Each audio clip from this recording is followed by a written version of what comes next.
welcome to Sports on the Weekend Show. I'm Monday Thomas, and it's been a fantastic weekend for sports so far, beginning on Friday, where we saw the Black Starlets, the Black Queens of Ghana, I beg your pardon, winning the third place encounter against South Africa as it concerns the Women's Cup of Nations currently ongoing.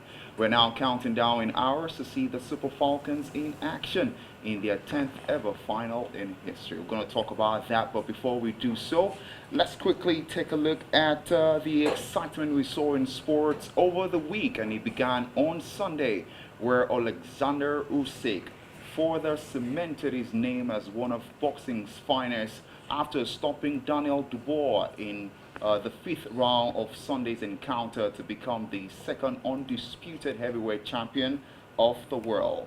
Then on Monday, the English Premier League began the official countdown to the 2025-2026 Premier League season. And to add to that particular one, clubs are already getting their Arsenal ready. Talking about Arsenal, Gyökeres finally agrees to join Arsenal, and he's going to be wearing number 14.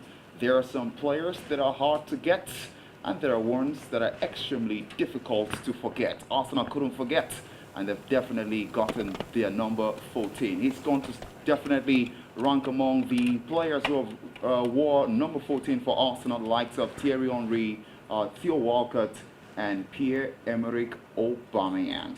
Then on Wednesday, history was made for the second time as Venus Williams became the second oldest player to win a WTA single encounter, and she was victorious against fellow American Peyton Stern in the opening match of the DC Open. And on Thursday, players are still signing for their favorite team, and one of them is Hugo Ekitike, who formerly played for Eintracht Frankfurt. He, of course, coming out to say that the atmosphere in Anfield is a mad one, and he can't wait to play in front of the crowd. Then on Friday, it was confirmed that Kylian Mbappe will be the new number 10 right there at the Santiago Bernabeu, representing Real Madrid. Then today happens to be the D-Day for the Women's Cup of Nations currently ongoing in Morocco. As host nation, Morocco will take on the Super Falcons of Nigeria, who are on hand to win their 10th ever Women's Cup of Nations. So let's begin the conversation, and we can't do that without taking a look at the game of the week. For just the second consecutive week, we are seeing the Super Falcons feature in the game of the week for the weekend show.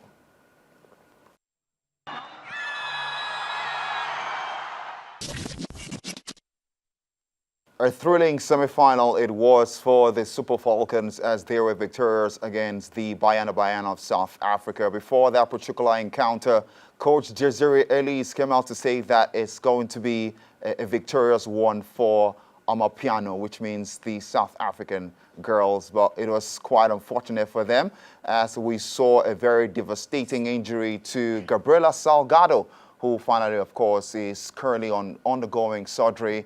And according to the medical reports, she is reacting very well to treatment. And we saw the Super Falcons going to the hospital to take pictures with her, and also, of course, show that they are very concerned about that particular injury. But here, right there on the screen, is the journey to the Super Falcons' 10th final in history. In the first game, there were winners against Tunisia. In the second game, there were winners against Botswana, a 0-0 draw against Algeria, and a 5-0 thumping of the Copper Queens of Zambia. And in the semifinals, on for a late winner by the lady right there, Michelle Alozie, to see Nigeria qualify to the finals, beating South Africa by 2-1. I'm not here alone. Joining me is MC Samm. Good morning, MC. Good morning. I mean, let's start out with the Super Falcons. I mean, it's a Saturday where we are going to see the finals of the Women's Cup of Nations in Africa and also the finals of the Euros. But let's get your take on what you expect from the ladies tonight. Last week I started with what a man can do, a woman can do better. That's why I I started. remember. You remember? And they're making us proud. And I believe Super Falcons, they will definitely make every Nigerian happy. They'll make that's something the men's have been lacking behind. Well, I'm sure the women's will do well. They're going to definitely leave that trophy. That's one sure thing. All right, and that is the promise of Justin Madugu, the head coach of the Super Falcons, and of course Rajida Rajibade, who has been leading the girls in the finals of Wales, winning 3 Man of the Match award, and also scoring that very vital penalty to put Nigeria ahead in that game against South Africa. Now that we are done talking about the Women's Cup of Nations, the final is today, 9 p.m. Nigerian time. But by 5 p.m. Nigerian time, we are going to see the Euros in action. And it's between the current European champion versus the current world champion, which is England. The 3 Lionesses of England, they are going to be taking on Spain. It's been a great Euros. I follow the ladies right there in Europe as well. Although, would you like to compare African and European football as far as women is concerned? In terms of women, I feel they're almost in the same level to me.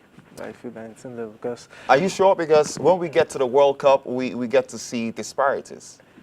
So at the moment, yes, I know before that is how it is, but I feel at the moment the standard is high, African-wise. All right, fantastic. And we'll get to see that in the upcoming World Cup. So let's quickly have, if we can see that particular year, you have it, the 3 Lionesses, of course, gearing up to take on the world champions. Definitely a game to look out for, 5 p.m. Nigerian time. Saturday is indeed a handful, but that's what we've got 2 hands for. We're not done talking football, but let's quickly pay a tribute to a quintessential hero and a fan favorite. His name is Terry Jean Bollier, but he was formerly known as Hulk Hogan. He passed on Thursday at the age of 71 following a cardiac arrest. If we can pay tribute to the late Hulk Hogan, it will be fantastic.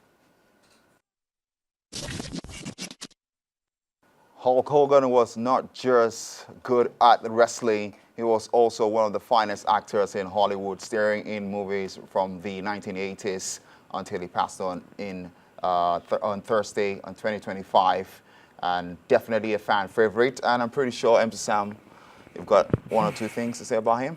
To be honest, I feel pained because... Pained? He used to be my favorite wrestler. Childhood hero? Seriously, I so much love them, and I so much love them. Like, God, I wish I could just... I wish I could just little tears. Well, I really miss him.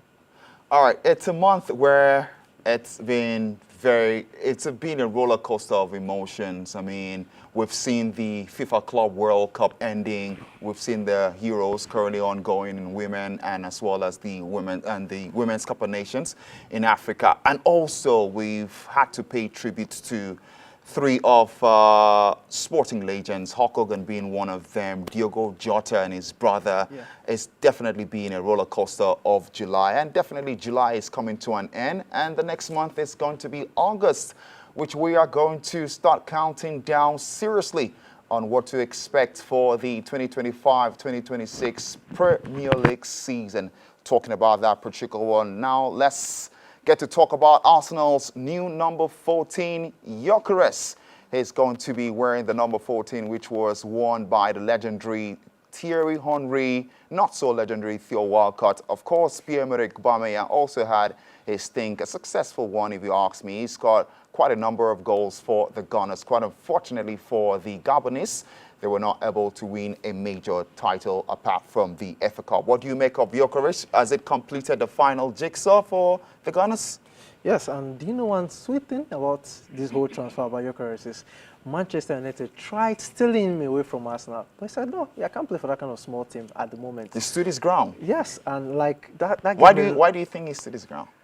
Because to be honest, if you were given an option to is play it the for project? no, apart from the project, Man U at the moment is a small team, and I doubt somebody at that level wants to play for. At the moment, you said. Yes, at the moment. Yeah, you needed to add that clause because some people will not agree with you. Of course. Most my fans are on public. They're on public holiday. They don't watch ball for now.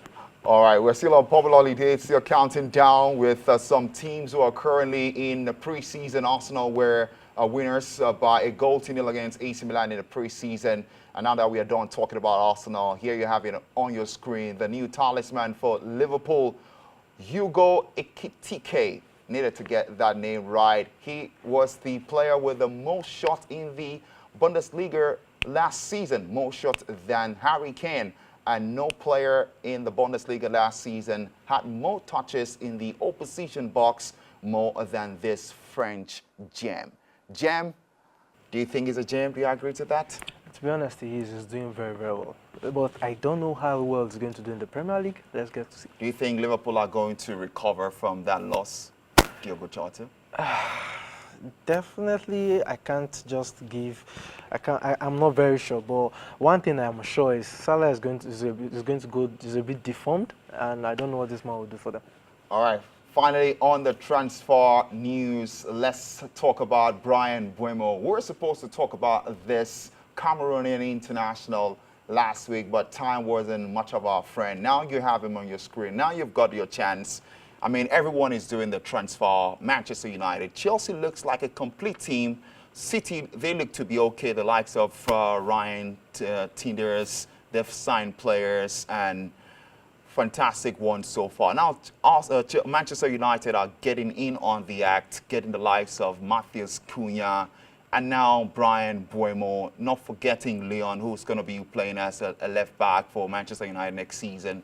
What do you make of this transfer, Brian Buemo? To be honest, it's a nice transfer. I feel he will help Manchester United. I feel with the signing, mine will be in top 10, no, not in top 15. They will be in top 10, or maybe they will try top 7. Well, definitely, I don't know if they will make top 4. All right. And that's all we've got time for on Sports on the Weekend show. We talked about the transfer, most especially reminding you that the Super Falcons will be in action by 9 p.m. Nigerian time, taking on the Atlas Queens of Morocco in the finals. And also talking about the finals, the Euros Cup of Nations women is also in the final stage as the world champions Spain will take on the Three Lionesses, which are the current European champion. I remain Monday Thomas, and special thanks to you, MC Samm. Thank you. See you later for something greater.